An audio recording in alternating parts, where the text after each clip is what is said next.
There is a cluster of 7,000 islands that looks like one of the most beautiful places on Earth.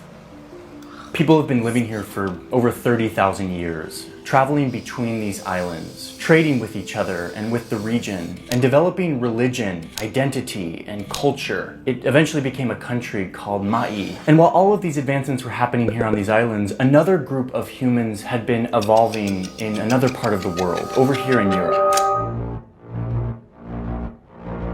But this other group had a different culture, a different religion. Many of their advancements were achieved through expansion, not collaboration. Wow. And their religion thrived when they stomped out others. They wanted to conquer. These people, this culture would soon be swallowed, wow, stripped of what made them them. And soon their name would be changed, after the name of the king of their conquerors. This isn't a story just about a big, powerful military taking over new lands. We know that story pretty well. The story of these people offers a new perspective to anyone who will listen. It's a perspective that has been wiped from our history books because of the inherent discomfort and tension with this fact that the United States, once a colony that heroically threw off an empire to become independent, soon became an empire itself. It contradicts our founding belief that it is, quote, self-evident that all men are created equal. And this story... Just hold on a bit before we dive into this. Oh my God. Welcome to this channel. And if it's your first time here, I'm excited to have you here. And today I'm bringing another documentary. And the title of the documentary is How the US Stole the Philippines. US stole the Philippines? How did that happen? How? I'm so really interested in this documentary, and I hope you are. You're gonna learn a lot of things. Usually he said that this documentary is something that is hidden, is not known, okay? So I'm interested. I want to see, how did the US steal the Philippines? There have been so many injustices in this world, really, over other nations. Guys, let's continue. Story isn't just history. That empire still exists today, with colonial possessions and subjects. It's all wrapped up in the story of these 7,000 islands and their people. So, I want to tell you the story of how the US stole the Philippines. There are still American citizens today who do not have equal voting rights. These are citizens of America's island territory.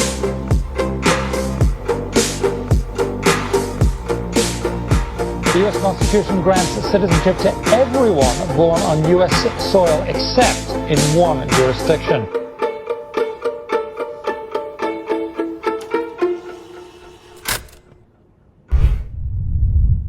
Quick pause, because I want to tell you about something that is important to me and happens to also be the sponsor of today's video, which is BetterHelp. I'm a big believer in therapy. I've been in therapy for almost 2 years now, and it has changed my life. For many years, I didn't think therapy was for me. I thought it was for everyone else, and so I sort of avoided it.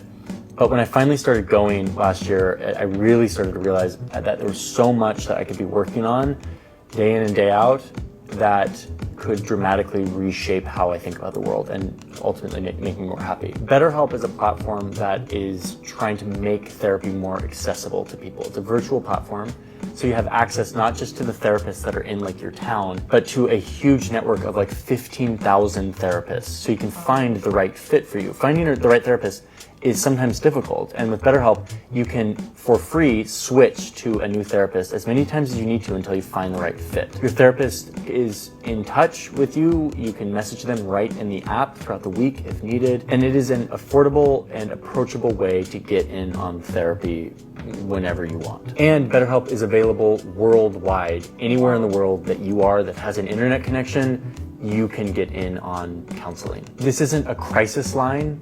This is a professional counseling and therapy by like certified professional therapists. Therapy can be expensive, and with BetterHelp, it is more affordable than traditional therapy, and they even offer financial aid when needed. So they really are trying to make this more accessible, which is something I deeply believe in. I think that in our culture, we don't value therapy enough, and we really should, because I think all of us have stuff we can work on. Thank you, BetterHelp, for supporting this channel, for sponsoring this video.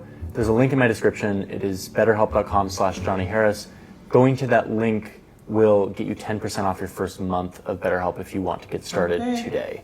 So let's get back to the video. This video could be called How Spain Stole the Philippines, since Spain was the first nation to conquer and control these islands like 500 years ago. Actually, exactly 500 years ago.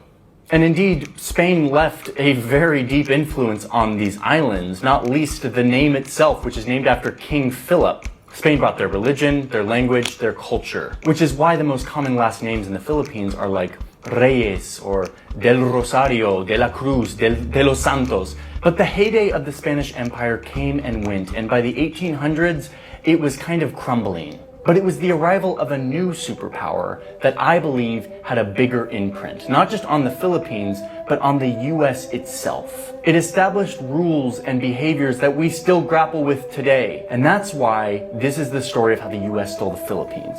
So let's go. To this day, we can see the traces of the almost 400 years of Spanish rule over the Philippines. But even more striking is the more recent influence of the United States. Okay, so it's the end of the 1800s. Up until now, US expansion sort of looks like this. It's all happening on this mainland. And at this point, there sort of became a big debate of like, do we keep going? Some people wanted to keep expanding the US outside of this mainland. The president at the time wasn't a big expansion guy, but he was surrounded by people who loved war.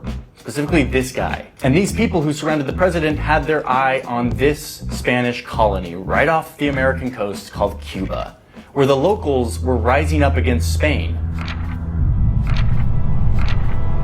Wait a minute, isn't this a video about the Philippines? Why are we talking about Cuba? We're getting there in just a second, okay? So anyway, Cuba. Americans didn't want to go to war with Cuba. They're like, we don't need more war. But thanks to the explosion of an American submarine in Cuba, which was probably an accident, and thanks to some highly unethical journalism that blamed the explosion on Spain, and a big thanks to, again, this guy, Teddy Roosevelt, who at this point was just a peon. He was literally the Assistant Secretary of the Navy. But he somehow cajoled his boss's boss, the President of the United States, to go to war in Cuba to like liberate the Cubans from Spain. So the US declared war on Spain in 1898. But this begins a new era of war in the United States. No longer can you just go into war and just like take over land. You need an angle. You need to sell the war to the American people. So the angle on this war was liberation. We were liberating the people. The people you liberate will witness the honorable and decent spirit of the American military.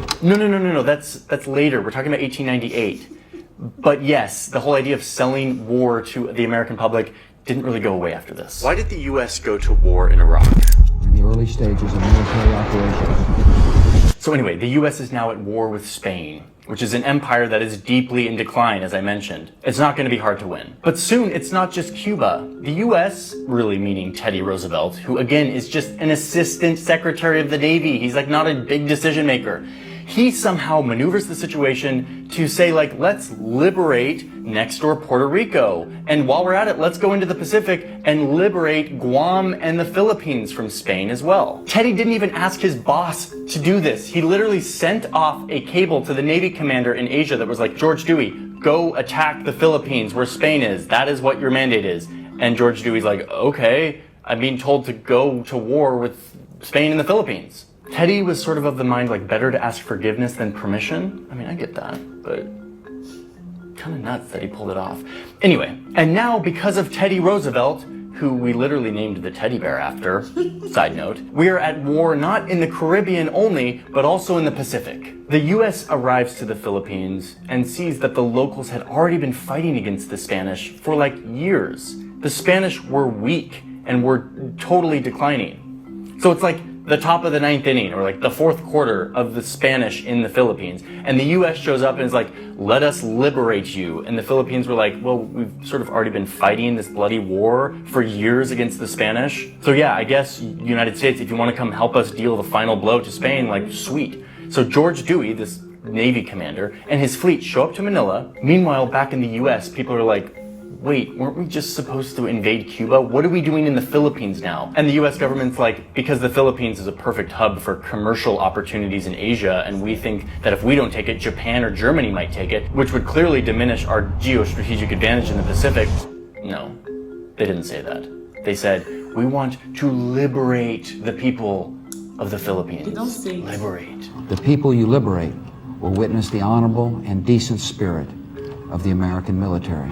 So the Spanish see the US arrive to the Philippines and they're like, great, we're done. So the Spanish military commanders asked to meet with the US military commanders. They meet in secret, and Spain's like, listen, I know we're losing, but we really want to save some face here. We don't want it to look like we lost to the Filipino revolutionaries. And I'm not kidding, the Spanish commander literally said that he would, quote, be willing to surrender to white people, but not to the Filipinos. So the US commander's like, okay, there's an opportunity here. We said we were here to liberate the Filipinos, but we haven't promised anything yet. So we would much rather it look like the US defeated Spain instead of helped the Filipinos defeat Spain. Much better for our brand, says the United States. So together, the United States and Spanish militaries organize a fake battle. A fake battle in which the US would fight the Spanish in Manila, and the Spanish would intentionally lose. And the climax of this whole theatrical battle, according to the plan, was that at the end, the US would storm towards the inner walled city of Manila, the last stronghold of where the Spanish are. Oh, and the key detail in this whole plan, they would not let the Filipino fighters, the ones that had been doing all of the actual fighting against the Spanish, join them as they stormed towards the walled city to deal the final blows to the Spanish Empire. And this would mean that the Filipinos technically didn't gain their independence. It was actually the US who conquered the Spanish. And then the Spanish were like, oh, can you give us $20 million for our troubles? And the US was like, yeah, sure. So now the US wins the war and they claim sovereignty over the Philippines. So yeah, this happened. They did the fake battle, they won the war, and instead of liberating the Filipinos, they just say, hey, we're your new colonizers.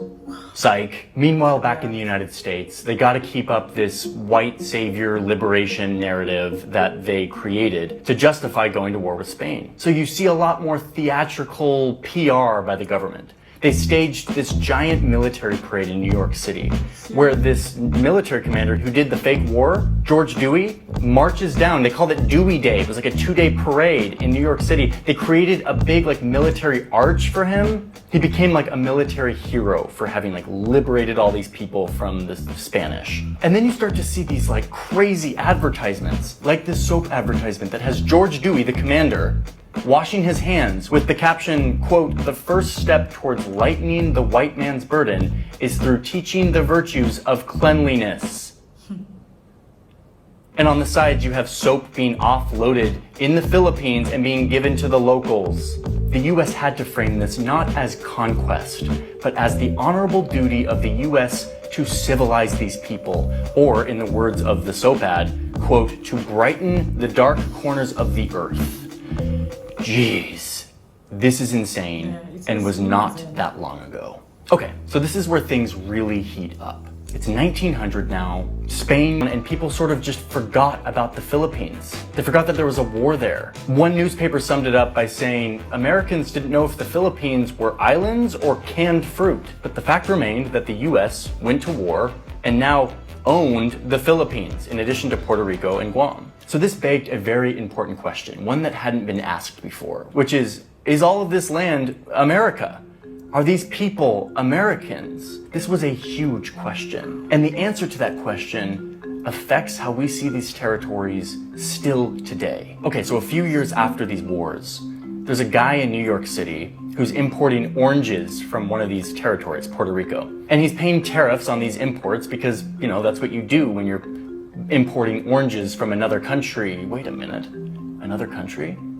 This guy was like, didn't we conquer Puerto Rico and Guam and the Philippines? Isn't that America? The Constitution says that you can't put tariffs on stuff coming from other parts of the US. Like New Jersey can't put tariffs on avocados from California. So he sued, and his case and a bunch of others like it made it to the Supreme Court. So now the Supreme Court must decide, is this land where we just won a war, is this America? Are these Americans? If they are, do they get all the same rights as other Americans? Do they get to vote? Do they get to participate in the US economy without tariffs, like any other state does? And honestly, this isn't a question about oranges and tariffs. The real question at stake here is America the land of the free where all are created equal, or are we an empire?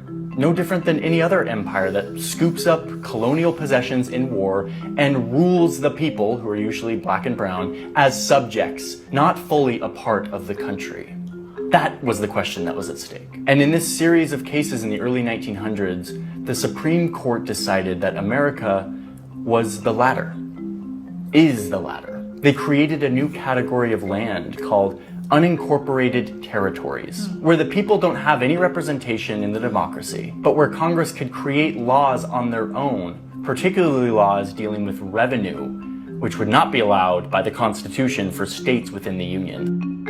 We can create revenue laws, stuff that's totally unconstitutional for other parts of our country. In other words, unincorporated territories are land we control and exploit for revenue, but whose people don't get to vote and don't get the right to trial by jury. So yeah, the Philippines, in addition to Puerto Rico and Guam, remained unincorporated territories, a place that the US could kind of just ignore without a lot of consequence.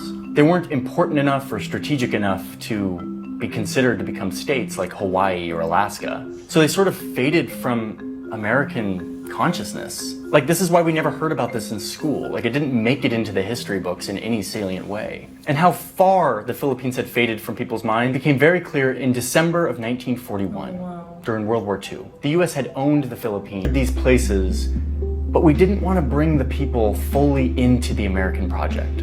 We left them out. And there they remain today.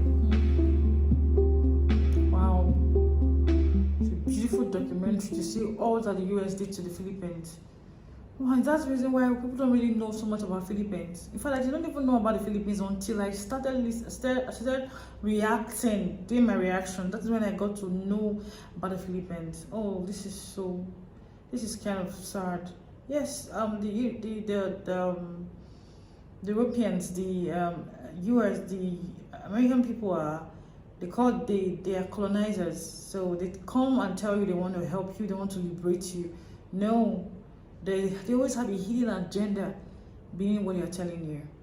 This is a beautiful information, and I really enjoyed this history. Hope you did. Thank you so much for staying this long with me. I'll see you again. Bye bye.